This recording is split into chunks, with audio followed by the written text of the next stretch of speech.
Evet arkadaşlar, çantamızın yapımına başlıyoruz. Öncelikle arkadaşlar bakın, çile olarak kağıt ip kullanıyorum. Şöyle kalınlığını göstereyim. Orta kalınlıkta bir ip, yani çok kalın değil, çok da ince değil ve yumuşak bir ip değil. Bu arada iplerimi kesinlikle yumuşatmıyorum. Yumuşak olmamasına da dikkat ediyorum alırken. Yani biraz böyle formlu durması için buna dikkat ediyorum. Şu şekilde bir altıgen bursumuz var arkadaşlar, bakın. Altıgen burs diyoruz buna. Bunun da ölçüsünü vereyim size. Bunlar standart oluyor, bilmiyorum. Ben daha küçüğünü görmedim bunun. Yani derili olanını. Bakın bu şöyle 30 santim. Şöyle bir baştan bir başa 30 santim oluyor. Bu 30 santim genişliğinde bir burs. Ve 3,5 milim tığım var. Ben genelde zaten kağıt ipleri 3,5 milimle örüyorum arkadaşlar. Şimdi burada çantamızın kurulumu çok basit arkadaşlar. Burada yapmamız gereken tek şey bursumuzdan.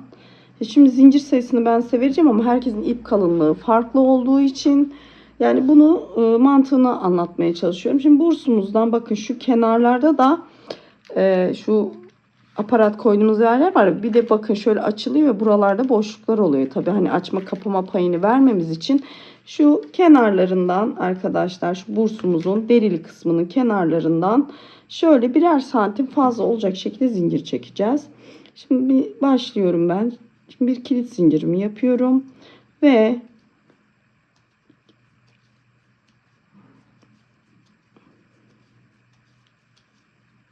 şimdi dediğim gibi bir zincir çekeceğim. Ve biraz da fazla çekin. Çünkü içine sık iğne doldurduğunuz zaman zincir topluyor. Her zaman fazla zincir çekmenizde fayda var. Şimdi şöyle göz kararı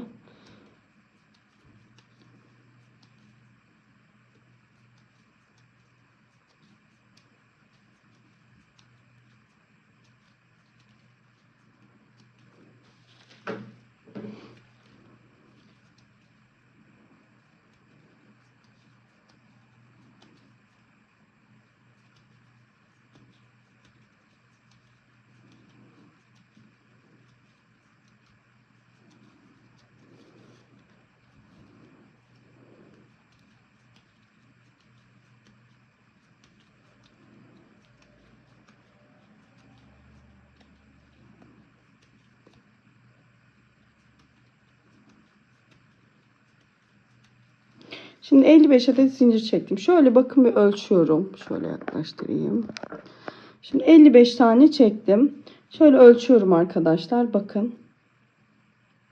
Şimdi 55 tane çektikten sonra biraz daha fazla pay bırakarak 5 tane daha çekiyorum.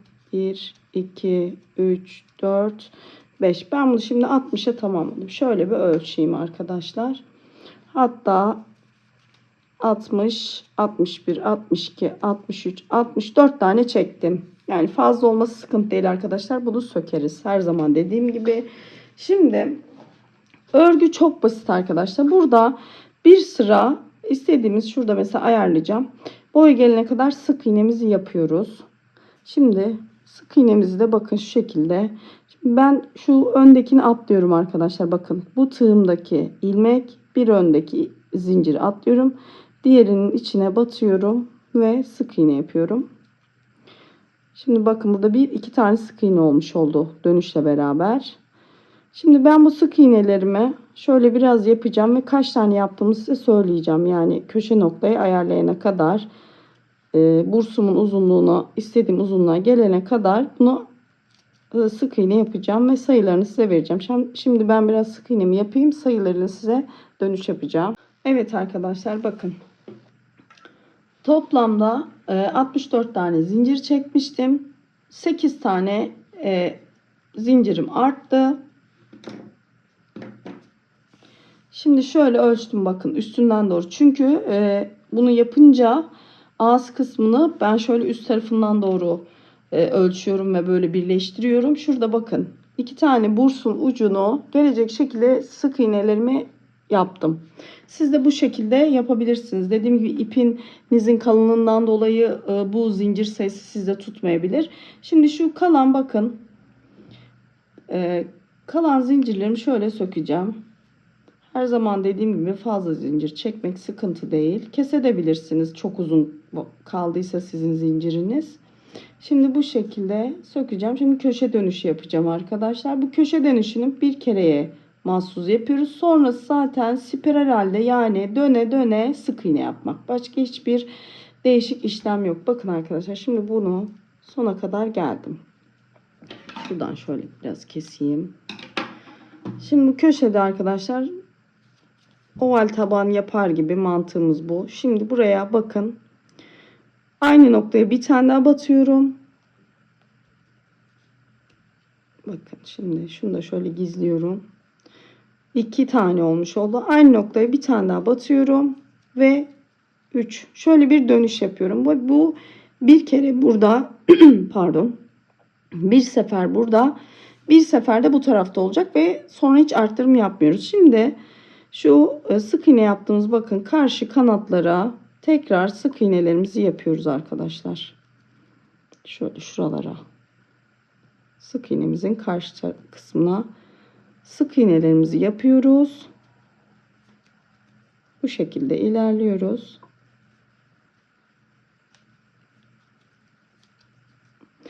Şimdi sıra sonuna kadar geliyoruz. Sıra sonunda da burada tekrar bir arttırmamız olacak. Ondan sonra dönerek örmeye devam edeceğiz. Şimdi ben buraya kadar örüp geliyorum arkadaşlar. Evet arkadaşlar, bakın sıra sonuna kadar karşı tarafına da şöyle sık iğnelerimi yaptım. Şimdi bu uca da geldik arkadaşlar. Bakın şurada köşede döndüğümüz sık iğnemiz vardı. Bu ucumuza da bakın şuraya batıyorum. Şimdi 1 2. Şimdi bunu yok edeceğim arkadaşlar, bu battığım sık iğneyi. Burada tekrar buraya bir tane daha sık iğne yapıyorum ve bakın bu alttakini yok ettim. Normalde 2 tane yapacaktım. Ben genelde alttakini yok etmeyi tercih ediyorum.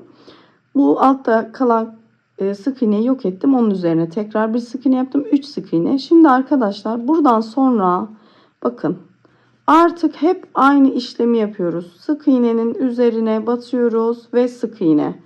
Başka hiçbir işlemimiz yok. Dönerek, hiçbir birleştirme işlemi yok. Sadece bütün sık iğnelerin üzerine sık iğne yapıyoruz ve böyle dönerek spiral halde örmeye devam ediyoruz. Buradan geliyoruz. Aynı şekilde her bir sık iğnenin üzerine sık iğne yapıyoruz ve devamlı sık iğne örüyoruz arkadaşlar.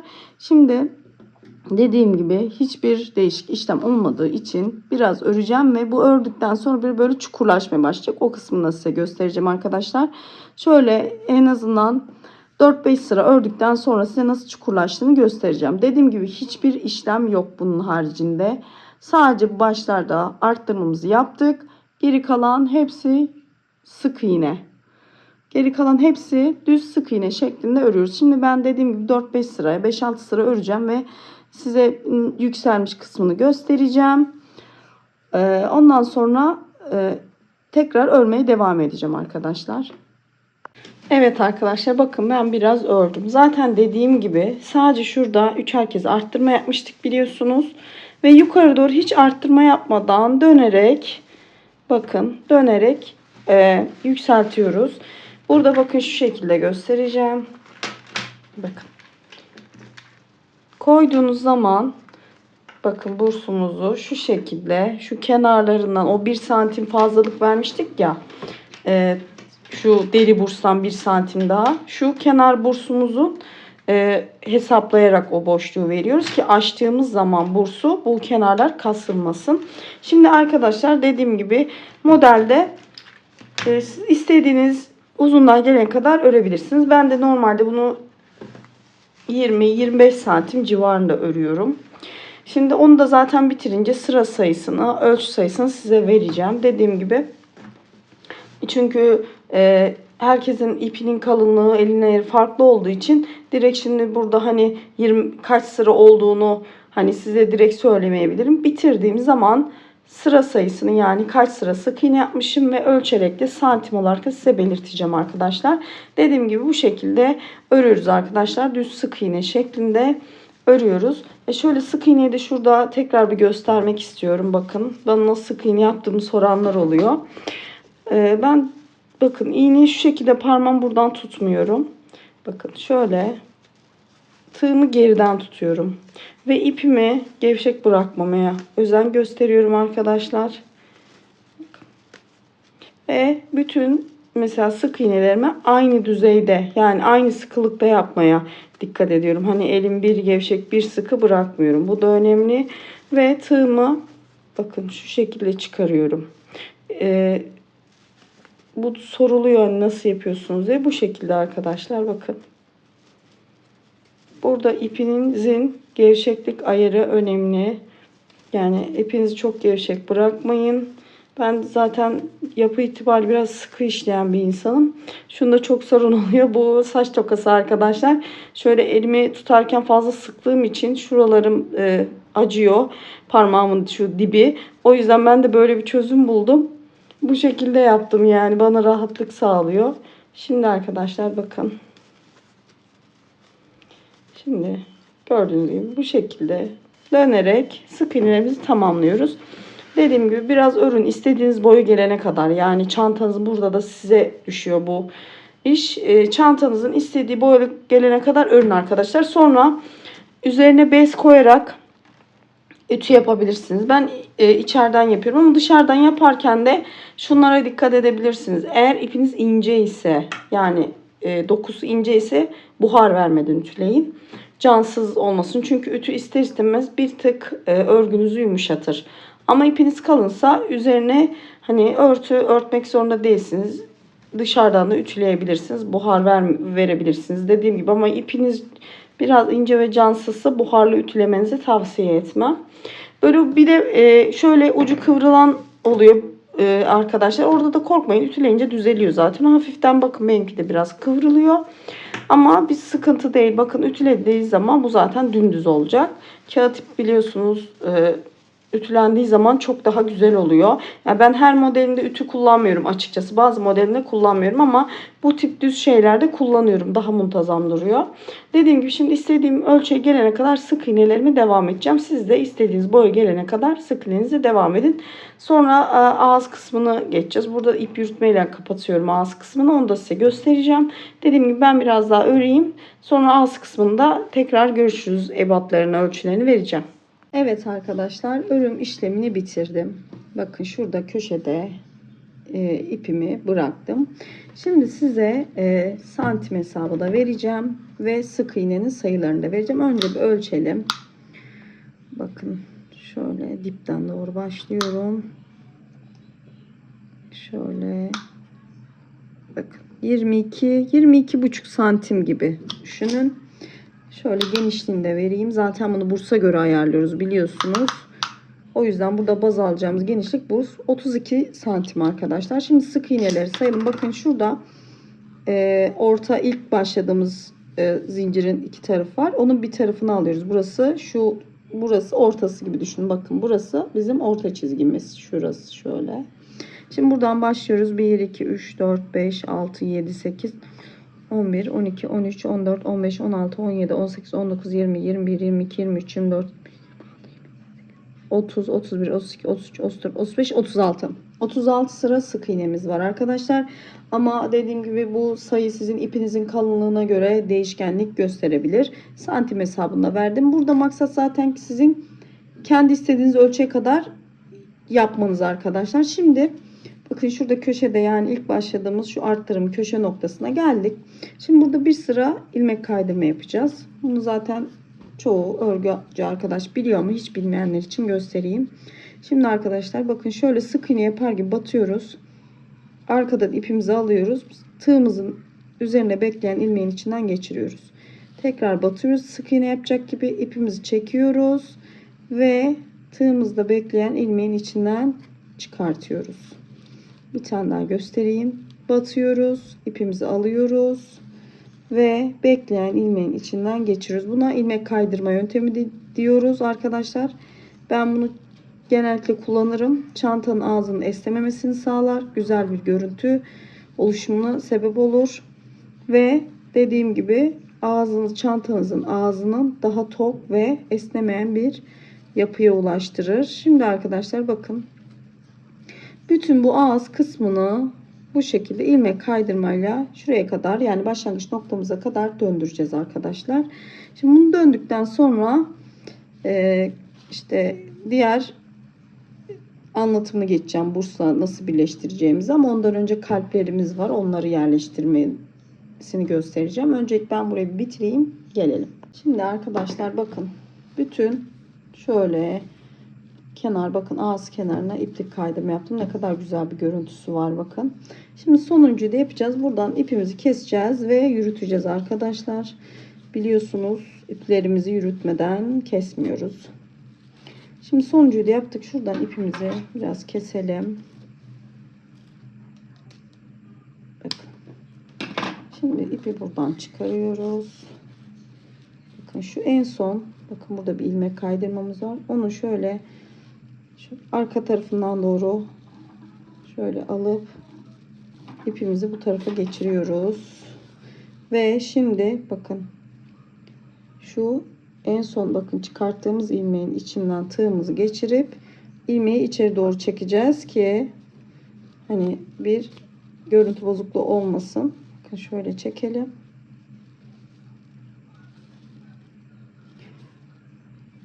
Pardon, şöyle yapalım. Bunu tekrar göstereyim. Bakın şu şekilde bunu şöyle arkadan doğru, ben aşağıdan doğru alayım. İpi çünkü aşağı çekeceğim için şöyle aynı çıkan ilmeğin içinden tekrar geçiriyorum. Şöyle elimle de düzelteyim.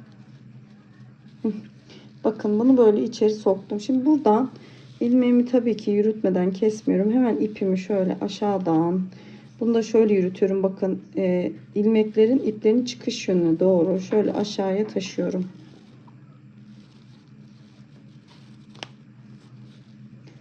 Bakın bu şekilde. Şimdi bunu sonra tabii ki temizleyeceğim de size de göstermek istedim nasıl yaptığımı. Bakın aşağı kadar yürüttüm. Daha da biraz daha yürütürüm bunu yapmadan. Şöyle elimle düzeltiyorum. Zaten arkadaşlar daha önce belirtmiştim. Bunu yaptıktan sonra ütüledim arkadaşlar. Benim ipim oldukça tok duran bir ip. Buharlı ütüyle ben ütüledim. Ama ipiniz dediğim gibi cansızsa buhar basmadan ütüleyebilirsiniz. Şimdi arkadaşlar bakın bursumuz burada. Bakın şu şekilde bak bursumuzu koyuyoruz. Gördünüz mü? Şöyle duracak. Şurada biraz şu açma kapama boşluklarımız var zaten.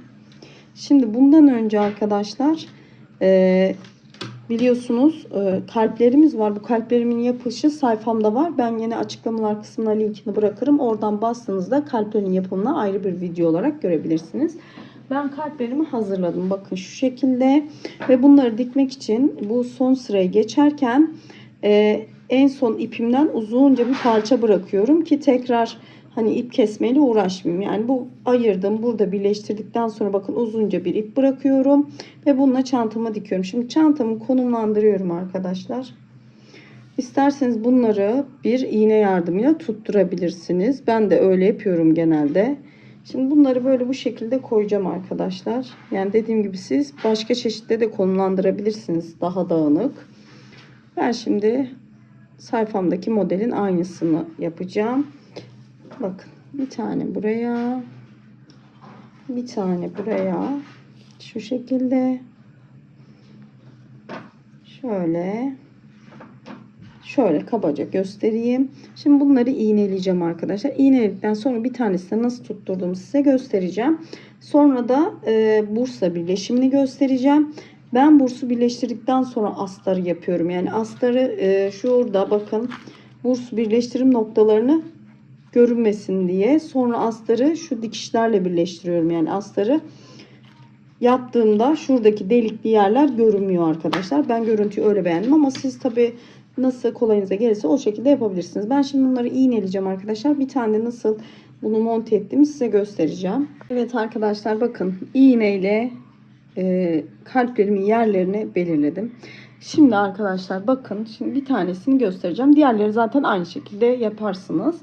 Şimdi şu bıraktığım, bakın uzunca bıraktığım ipliğe iğnemi geçirdim. Şimdi arkadaşlar şu beyaz kısmından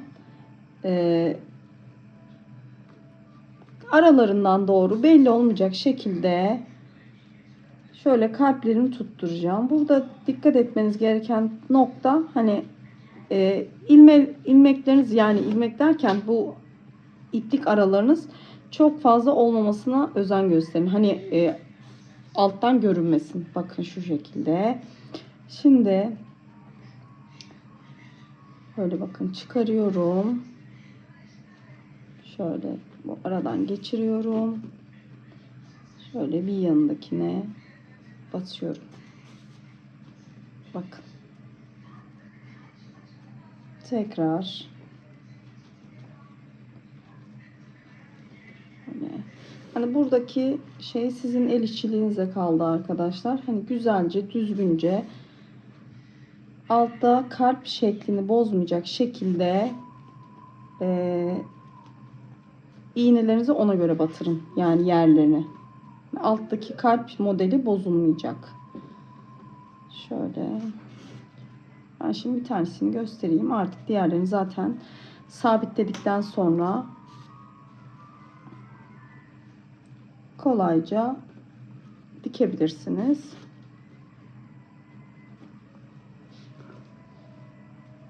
Bakın.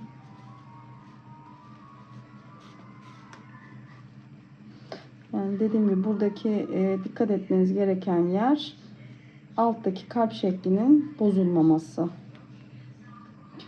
Şöyle uç kısmındayım. Ve bu iplikleri de bıraktığınız zaman bir daha ekstradan ip kesip birleştirmenize gerek olmayacak. Şöyle biraz uzunca bırakmanızda fayda var. Bu arada dikerken dikkat edin, çünkü aşağıya batırdığınız iğneler elinize batmasın. Şöyle. Şimdi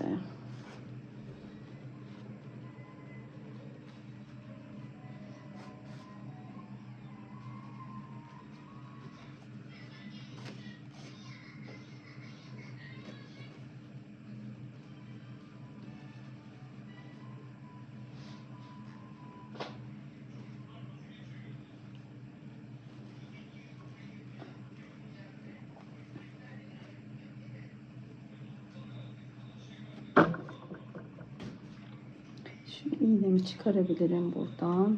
Son zaten geldim, yaklaştım. Şöyle. Bu kalpleri de tabii ki ütüleyin arkadaşlar yaptıktan sonra. Kağıt ipte ütü önemlidir. Ütü yapmayı tavsiye ederim. Ben her modelinde kullanmıyorum. Bazı çantalarda gerek duymuyorum ama genellikle ütü yapıyorum arkadaşlar. Soran arkadaşlar için. Yapmadığım ve kesinlikle tavsiye etmediğim tek şey kağıt ipi yumuşatmaktır arkadaşlar. Çantanızın uzun ömürlü ve formunun güzel olmasını istiyorsanız ipinizi yumuşatmayın ve iplerinizi alırken de yumuşak olmamasına özen gösterin. Yani ben buna çok dikkat ederim.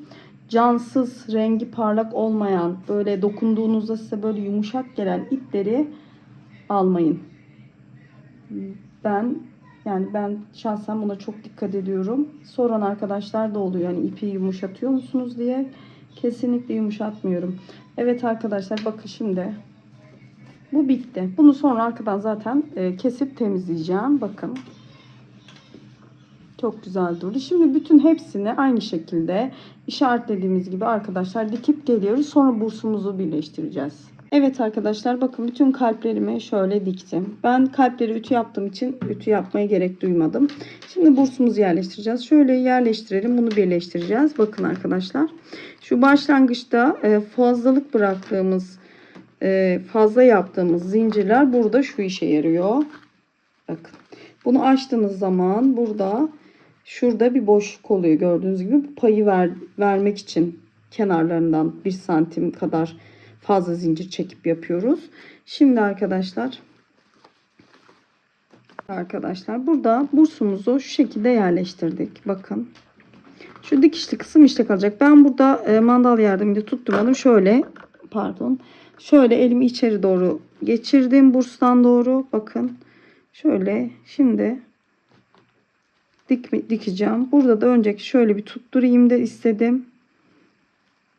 Şimdi bunu da yine gizleyerek yapacağız arkadaşlar. Ben şimdi iğnemi şöyle iç tarafa doğru ipimi çekeceğim. Bakın açınca böyle duruyor. Şimdi şuradan, tabii ki bunu ayarlarken dikkatli ayarlayın ki yamuk olmasın. Olursa da sıkıntı yok zaten arkadaşlar. Sökebilirsiniz.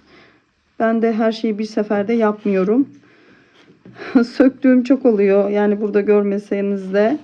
Çünkü yaptığım işi güzel olmasını her zaman öncelikli tutarım arkadaşlar. Şimdi şurada zaten görüyorsunuz delikleri var. O deliklerden önde çantanın tarafına doğru görünmeyecek şekilde şöyle monte etmeye çalışıyorum. Bakın. Evet, bakın şurada zaten iç kısımda delikleri var. Oradan şöyle ilk önce deliklerinden şöyle bir geçiriyorum. Sonra bir kez daha geçeceğim arkalarından. Hani böyle makine dikişi gibi. Şu aradaki boşlukları yok edeceğim. Bakın şunları. Hem daha sağlam olacak. Şimdi bakın.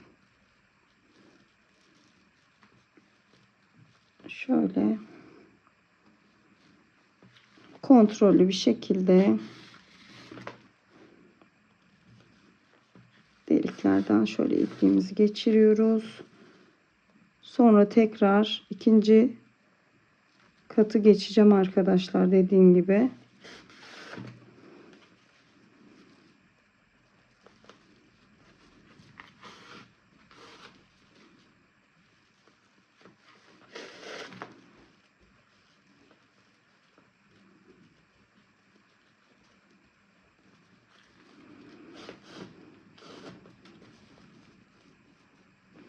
Bakın. Şimdi bu kenarlarını bu şekilde dikeceğim arkadaşlar. Bu tarafı da böyle aynı şekilde bakın dikeceğim. Şöyle göstereyim size. Ya bunun dikimi kolay arkadaşlar. O yüzden ben tutturmuyorum ama siz zorlanırsanız tutturabilirsiniz. Bakın. Şimdi bu tarafını da birleştireceğim. Karşı tarafa da geçeceğim. Burada kenarlarda şöyle ipi yürüterek ipi yürütüp karşı tarafa öyle geçeceğim. Şimdi ben burayı dikeyim. Sonra öbür tarafı da dikeceğim ve ikinci katı geçeceğiz. Evet arkadaşlar, bakın bu kısmını diktim.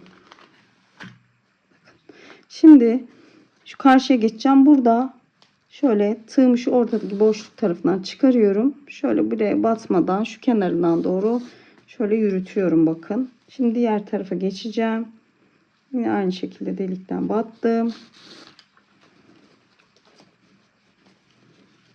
Aynı şekilde bütün şöyle delikleri dolduracağım arkadaşlar. Sonra bir kat daha yapacağız bunu. Şimdi bunları da yapalım. Bir kat daha da şurada bakın görünüyor ki boşluklar. Burada boşluk kalmayacak. Ben bir daha döndüğüm zaman buralarda da ipler olacak ve şu çizgi halinde olacak. Evet arkadaşlar, bakın. Şimdi ikinci kat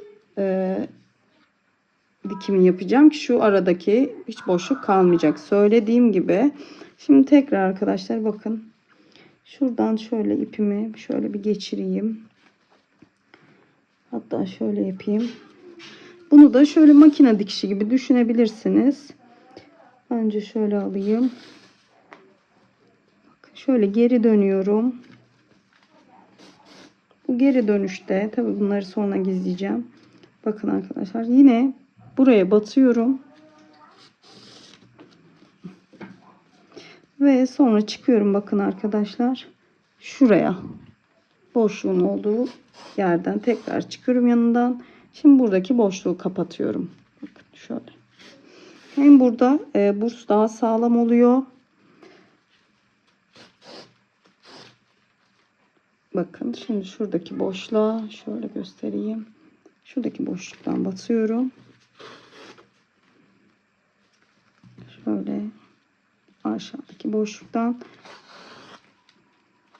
Şimdi şu taraftan. Evet bakın. Yani bu şekilde burada boşluklar kapanacak şekilde, çizgi olacak şekilde kenarlarından gidiyoruz arkadaşlar. Ve çantamızın burs dikimi işlemi de bitecek. Ben şimdi burayı bitirip bitmiş ile karşınıza geleceğim. Evet arkadaşlar, çantamı diktim. Kalplerini diktim içine ve astar kısmını da bakın hallettim. Sayfamda astar yapımı var. Kısaca da burada bahsedeyim arkadaşlar. Çantanızı astarınızın üstünüze koyun. İkiye katlanmış bir şekilde kenarlarından 1 santim şöyle bir parmak boşluk gelecek şekilde kesin arkadaşlar. Ve kıvırma payını unutmayın. Yukarıdan ne kadar kıvıracaksınız bu payı verip diktikten sonra astarınızı monte edebilirsiniz. Ben şöyle şu şekilde bakın bursun şöyle üst tarafına doğru diktim ki altta birleşim diktiğimiz kısımlar var ya, onlar görünmesin diye hayalet ip kullanıyorum arkadaşlar. Ve cepli bir astar yaptım. Cebi de astarın kenarlarını dikmeden yapabilirsiniz. Dediğim gibi kanalımda astar yapımı var böyle portföy çantalar için, oraya bakabilirsiniz. Şimdi arkadaşlar çantamızın yapımı bu kadardı. Şimdi şu kenarına bir elcik yapacağız. Onu da şu şekilde size tarif edeceğim arkadaşlar. Ve arkadaşlar elcik için bir tane şöyle papağan diyoruz buna. Şöyle bir aksesuarımız var. İşte kağıt ipimiz, 3,5 milim tığımız, yine aynı kullandığımız tığ. Ve bunları birleştirirken de şöyle bir iğneye ihtiyacımız olacak. İlk önce ne kadar elciğimizin boyunu ne kadar istiyorsanız arkadaşlar o boyutta bir zincir çekiyoruz. Çok sık olmamasına dikkat edin çünkü sık iğne yapacağız bunu. Bakın 2, 3, 4, 5, 8, 9, 10, 11, 12, 13, 5, 16, 17, 18, 19, 20, 21, 22, 23, 24, 25, 26, 27, 28, 29, 30, 31, 32, 33, 34, 35, 36, 37, 38, 39, 40. Ben şimdi 40 adet zincir çektim arkadaşlar. Şimdi burada zincir sayısı sizin ipinizin kalınlığına ve elinizin ayrılığına göre değişir. Ben şimdi ölçeceğim. Mesela elciğimi ne kadar istiyorum? Bu biraz kısa geldi. Çünkü şuradan geçireceğim kısımda içinde olacağı için biraz daha çekeceğim arkadaşlar. Ve sık iğne yaptıktan sonra bu zinciriniz biraz toplanır. Onu göz önünde bulundurun. Her zaman fazla zincir çekmek daha iyidir. Çünkü kalanını sökebilirsiniz. 41, 42, 43, 44, 45, 46, 47, 48, 49. Şimdi 50 tane zincirimi çektim arkadaşlar, bakın. Şöyle iki ucunu birleştirdiğinizde elciğinizin boyutu size yeterli geliyorsa o kadar zincir çekebilirsiniz. Evet, şimdi bakın arkadaşlar. Şimdi burada 50 tane zincir çektim arkadaşlar. Hemen sık iğne yapacağım arkadaşlar. Burada önünde gelen şöyle ilk zincirin içine bir sık iğne yaptım. Şimdi bütün sırayı böyle bu şekilde zincirlerimin içine birer tane sık iğne yapacağım. Şimdi ben bu köşeye kadar uca kadar sık iğnemi yapıp geliyorum arkadaşlar. Evet arkadaşlar, bakın bütün zincirlerin içine sık iğne yaptım. Şimdi burada şöyle köşeye bakın. 1, 2 tane daha aynı noktaya batıyorum. Burayı üçlüyorum arkadaşlar. Yani köşede 3 adet sık iğnemiz oluyor. Şimdi karşı taraftaki zincirlerin, sık iğnelerin pardon, karşısına normal böyle oval taban yapar gibi düşünün. Şöyle sık iğnelerimizi gerçekleştiriyoruz. Aynı sıranın karşısına da sık iğnelerimizi yapıyoruz. Bu arada ipimizi de yürütüyoruz şu aradaki. Şimdi arkadaşlar bütün şöyle sık iğnelerimin karşı tarafındaki kalan ilmeklerimin tepelerine batıp sık iğnemizi yapıyoruz. Şimdi burada da aynı şekilde sıra sonuna kadar sık iğnelerimizi yapıp gelelim arkadaşlar sıra sonuna. Evet arkadaşlar, bakın şu sonuncu sık iğnemin de başına geldim. Burada nasıl burada 3 tane yapmışsak burayı da arkadaşlar 3'e tamamlayacağız. Şimdi bir kere batıyoruz buraya.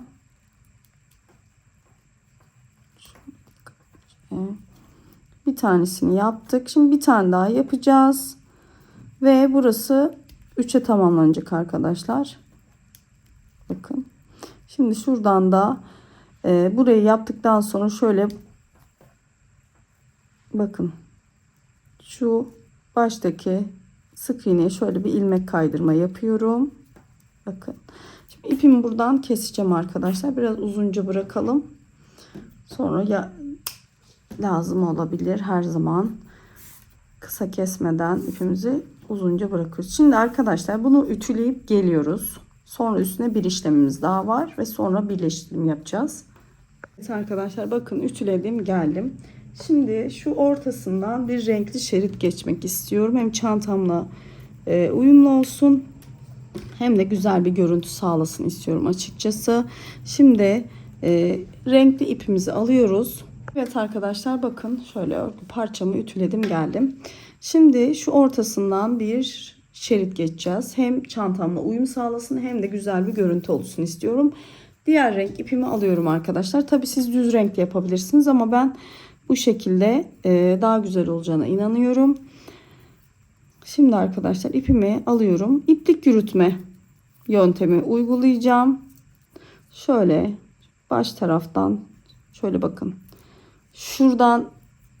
Şuradan batıyorum. Direkt böyle buradaki sık iğnemden değil, şu ortadaki boşluk. Çünkü biz bu iplik kaydırmayı şu ortadaki zincir çekip yapmıştık ki şu ortadaki yere yapacağız.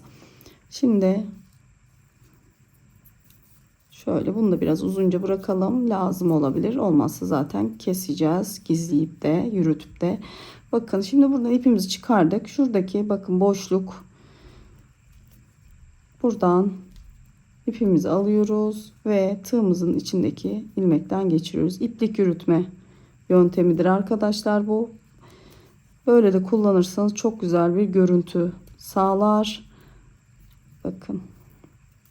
Normalde bunu tabanların ortasına boşluk oluşunca da yapıyorlar. Ben de pek boşluk oluşmuyor ama ben süsleme amaçlı kullanıyorum ya da çantalarımın ağzını iplik yürütme kullanıyorum. Çünkü esneme yapmıyor. Yani bu iplik yürütme işlemini yaptığınız zaman şu ipi şöyle arkaya alalım. Çantalarınızın ağzı esnemiyor arkadaşlar.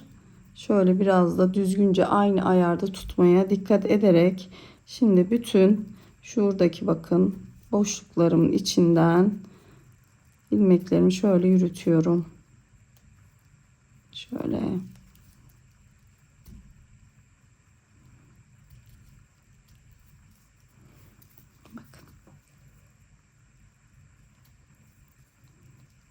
Şimdi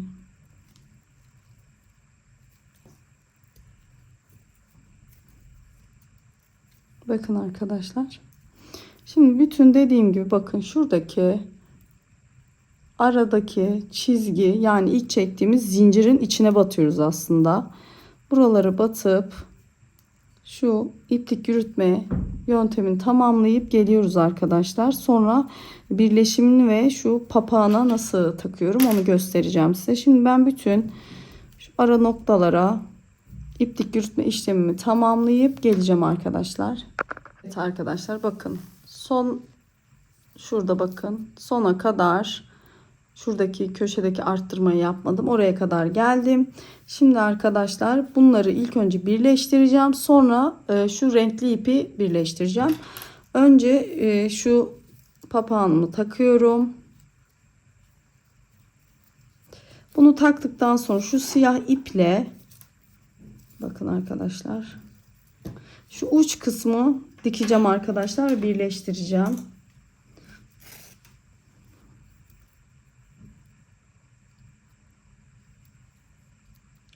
Burayı da güzelce dikmeye dikkat edin. Ne kadar düzgün dikerseniz görünümü de o kadar güzel olur. Şimdi arkadaşlar bakın. Şimdi şu ipimi şöyle arka tarafa doğru alayım. Bakın. Şimdi şu papağanımızı geçirdik bakın. Şu iki ucu şu iki ucu birbirine dikeceğim arkadaşlar. Bakın şöyle karşı taraftan geldim. Yani bunu dikerken bu şekilde dikmiyoruz. Şöyle birleşim noktalarına dikkat ediyorsunuz. Bakın şöyle. Güzel ve düzgünce olmasına özen gösterin.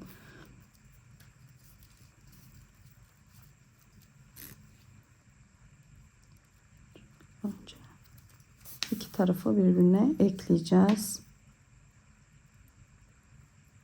Şöyle köşe kısımlarını da, yani ne kadar muntazam dikerseniz birleşimine dikkat edin. Yani çok belirgin olmasın. Pardon. Ne kadar az belli olursa o kadar güzel olur diyelim. Şöyle kenar kısımlarından da. Bakın şöyle. Şöyle birleşim yapıyoruz. Bakın. Şu ucunu da tekrar birleştirelim. Bu ipimizi kesmiyoruz tekrar arkadaşlar. En son bütün işlemlerimiz bittikten sonra en son yürüterek keseceğiz. Onun için de önce şu işlemimizi bitirmemiz gerekiyor. Kesmeyin, yani acele etmeyin ipinizi kesmek için. Şimdi şöyle geçelim. Dediğim gibi bunun bir şekli yeri yok. Düzgün olacak şekilde elinizde birleştirin. Şimdi arkadaşlar bakın. Şöyle iğnemi şuradan aşağıya alacağım. Şimdi arkadaşlar gördüğünüz gibi bu birleşti. Şimdi bu ip kesmedik ki, bunu buraya birleştireceğim. Ve burada bir bütünlük sağlanacak. Şöyle ipimi şuradan kesiyorum arkadaşlar. Bakın. Bunu kestikten sonra zaten biraz uzunca bıraktım. Şimdi bakın şöyle bir tane daha şuraya yapacağım. Bak birleştirdiğim yere. Gördünüz mü? Ve şimdi bunu arkadaşlar şuradan çekiyorum. Bunu da buraya bağlayacağız. Onu da şu şekilde yapıyorum. Şöyle tekrar isterseniz iğnemi alayım. İğneyle devam edelim. İğneyi buraya geçirelim. Tığla da yapabilirsiniz. Şimdi burada iğne daha kolay olur diye iğne kısmını alıyorum. Şimdi burada aynı buranın devamı gibi görünmesi için bakın ilmek buradan çıkıyor. İşte bu şekilde normalde bütünlük sağlaması için yaptığımız bir yöntem var ya. Şöyle alt tarafından doğru geçiriyoruz. Bakın. Şimdi bunu geçirdikten sonra tekrar bakın bu ilmeğin içine giriyoruz. Bakın şuraya şöyle göstereyim. İlmeğin çıktığı noktanın tekrar aynı içine batıyoruz ve arka tarafa doğru aşağı doğru çekiyoruz arkadaşlar. Bakın. Şöyle elinize de tabii ki düzeltin. Kağıt çünkü çok el ütüsü seven bir iptir. Düzgün olmasını istiyorsanız el ütüsü mutlaka ayarı yapın. Evet arkadaşlar bakın. Şimdi bakın şurada papağanımız var. Onu şöyle başa getiriyoruz. Bu ipleri de yürüteceğiz ve öyle keseceğiz arkadaşlar. Dediğim gibi direkt bu ipleri kesmeyin. Şimdi onu buraya getiriyoruz. Bakın bu eklediğimiz yere şu şekilde bakın şöyle eklediğimiz yer üstte kalacak. Altta hiçbir ek yeri, iz yeri görünmeyecek. Şimdi arkadaşlar şurada bakın şu ip vardı. Bunu şöyle tığla yürüteceğim. Bunu da yürüttükten sonra şunu ilk önce şöyle bir bağlayacağım. Oldukça sıkı ama tekrar bunu şöyle iğnemi bu tarafa geçireyim. Bu başlangıçtaki ipim. Bunu yürütüp bu ipi keseceğim buradan. Yürütürken dikkat edin bu arada siyahtan belli olmasın, yani yukarıdan. Ve aşağı kadar yürütmeyin çünkü bu elcik. Sadece şu kısa kısımdan doğru yürütebilirsiniz. Evet bakın şimdi şuradan şöyle bir kesiyorum bunu. Şimdi arkadaşlar tekrar iğnemi bu ipime takıyorum. Bunu da yaptıktan sonra bunu da keseceğim. Şimdi bakın şu birleşim yerine geldik. Bakın birleşim yerine geldikten sonra Hatta bunu da yürütelim burada. Bakın şöyle yapayım. Dediğim gibi yukarıdan görünmemesine dikkat edin. Siyah olduğu olmasaydı sorun olmazdı ama şimdi ip siyah olduğu için yanındaki görünmemesi gerekiyor. Şimdi tekrar şuraya şöyle bir arka tarafa doğru ben şöyle ipimi yürüteceğim. Ve bu arada da düğüm de atabilirsiniz şu şekilde. Yani elcik deyip geçmeyin. Bunlar da çok oyalıyor insana. Arkadaşlar zaten bu ufak detaylar insanı çok oyalıyor. Şimdi yukarı doğru çıktım. Tekrar aynı noktadan içeri batıyorum ama farklı yerden çıkacağım. Çünkü ipiniz geri çıkar. Buna dikkat edin. Evet, şimdi bunu da buradan keseceğim. Evet arkadaşlar, bakın bu siyah ipimiz kaldı. Bununla da birleşimini yapacağız. Ve elcimiz bitmiş olacak bakın. Şimdi arkadaşlar bunları gizledim. Şimdi şöyle papağanımızı dediğim gibi şu orta birleşim noktasına getirdik. Şöyle elimizle düzeltiyoruz. Bakın. Şöyle ezelim elimizle. Şimdi iğne ile arkadaşlar şöyle siyah kısımlarından şöyle tutturacağız. Ay, siyah yerden karşı tarafta siyah çıkarsanız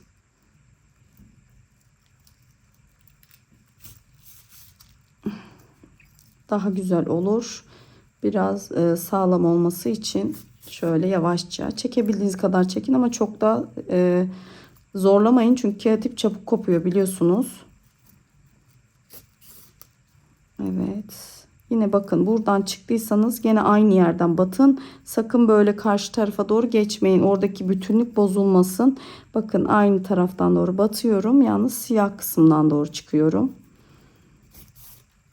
Bakın yani bu görüntü bozulmasın arkadaşlar. Yani hiç dikilmemiş gibi bir görüntü istiyorsanız bu şekilde yapabilirsiniz. Bakın bu ilmek kaydırma bozulmadan devam ediyor. Evet. Şimdi şu siyah kısımlarından dediğim gibi şöyle gelişi güzel ama muntazam şekilde yapıyoruz. Ve arkasından geçtim. Bittikten sonra zaten ipimizi yürütüp öyle kesiyoruz. İpinizi ne yaparsanız yapın arkadaşlar, yürütmeden kesinlikle kesmeyin. Hem çantanız çıkabilir yerinden son ilmeğiniz, hem de sağlam olmaz. İpliği mutlaka yürütün. Şimdi arkadaşlar ben şimdi aşağı doğru ipimi yürüteceğim. Şöyle bakın. Şuradan batayım. Şöyle elciğimin iç kısmından doğru çıkayım. Şimdi bakın. Şöyle iç tarafa doğru ipimi, iğnemi çıkarıyorum.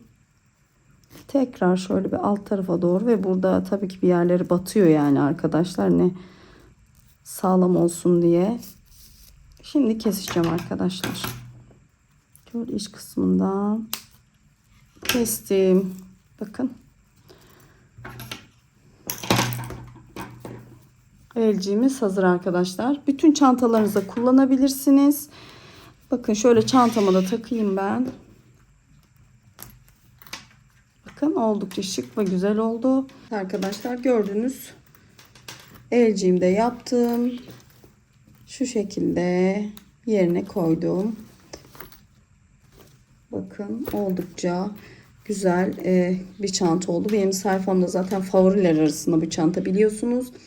Arkadaşlar bu çantayı genelde ipleri ya söylemeyi unutuyorum ya da arkadaşlar ben iplerimi çile olarak aldığım için çok tartma fırsatım olmuyor. Ama bu çantayı yapmak için her zaman dediğim bir şey var. Fazla ipiniz olsun, az almayın arkadaşlar.